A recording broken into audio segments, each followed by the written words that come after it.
Hello, let's continue our Sudoku adventure with Danger Dot Slide by Emphyrio.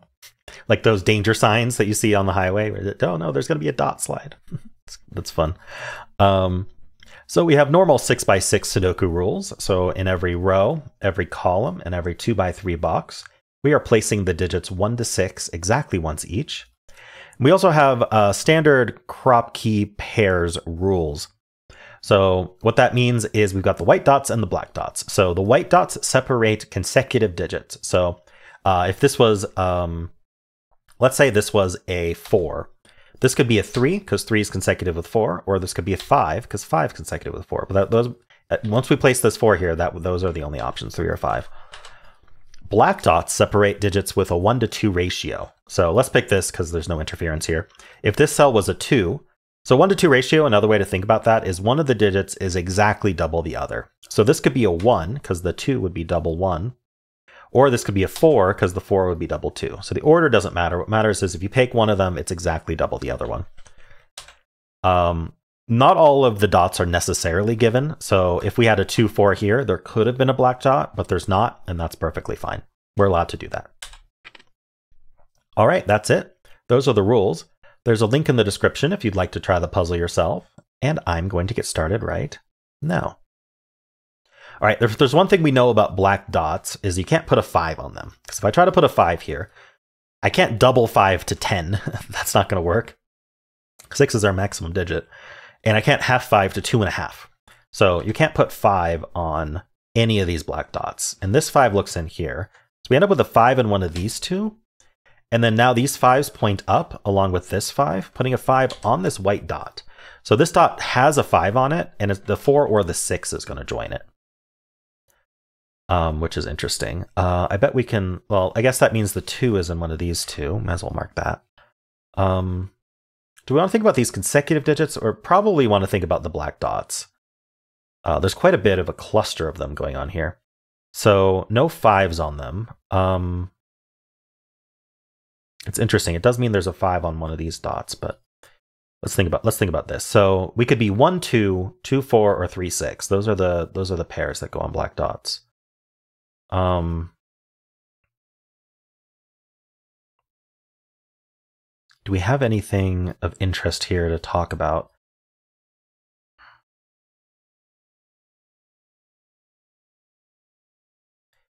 If there's something, I'm not really seeing it. Okay, maybe there's something else to think about then.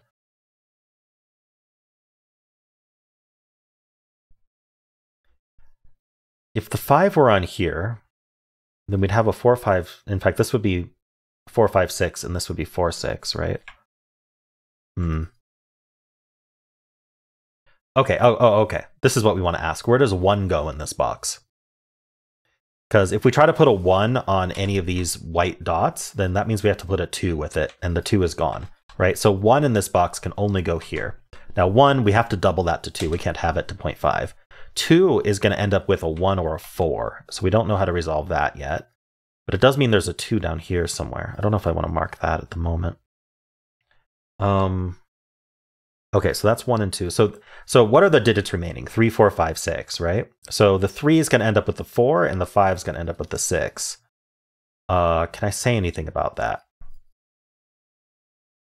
I think either of them work. If this was 5, 6, this would be 4, and this would be 5, and that seems okay to me.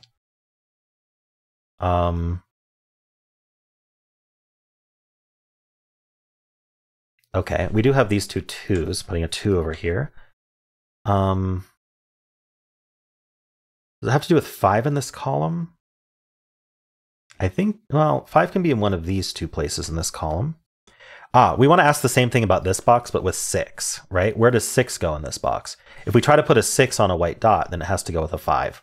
So the 6 ends up here, and that's gonna help a lot. This is now a 4, 5 pair, so that's a 1. And of course the 6 has to go with a 3. 3 has to go with 6. Okay, great. That is what I was missing. So there's a 6 in one of these two cells. And this is going to be, one of these is 1, 2, and one of these is 3, 4. We know what this digit is, though. This is 2, so that has to go with the 1. That's a 2 now. And then this is a 3, 4 pair. Perfect. Okay.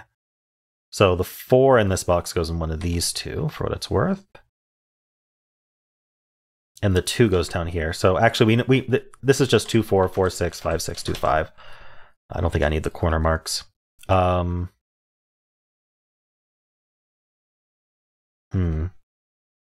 maybe there's something about this box I'm not getting. Or let's look at this column, actually. Yeah. Oh, yeah. So the 5 ends up in one of... So just thinking about the column, the 5 has to... No, the 4. Sorry. The 4 ends up on here.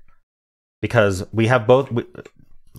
There's a lot of ways to think about this. Let's fill this out. This is 1, 2... This is 3, 4, 5, right? So this one's not a 5, but...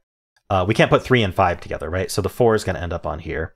The other way I thought about that is every white... This can be helpful for your future solves. Every white dot has a one even and one odd digit on it, just because they're one apart, right? So if one of them's not even, the other is. And so we already had the 2 and 6 used up, right? So the even digit on this white dot had to be the 4. We could make a uniqueness argument here, but I'm not going to, that this has to end up 5. But it's something to keep in mind that we know that's going to happen. Now, oh yeah, we said that this was going to end up being, one of these would be 3, 4, and one of these would be 5, 6. So 4, 5 is not actually possible here. I don't know if that's interesting. So if this was 5, this would be 6. Otherwise, this would be a 3, 4 pair. Yeah, I'm not sure if that's interesting. So what am I missing other than the uniqueness here? Oh, we have this 3, 4 pair, right? So where's the 1? It goes there. That places a 1 here. We also have a 1 here and the place the 2. Okay, that gives us this. That resolves this whole box. It was just Sudoku. This is 3 and 6. That's the 3. That's the 6. Okay, so we know this is 4 or 5. The 4 goes with the 3. The 5 goes with the 6, as we said. Probably more Sudoku.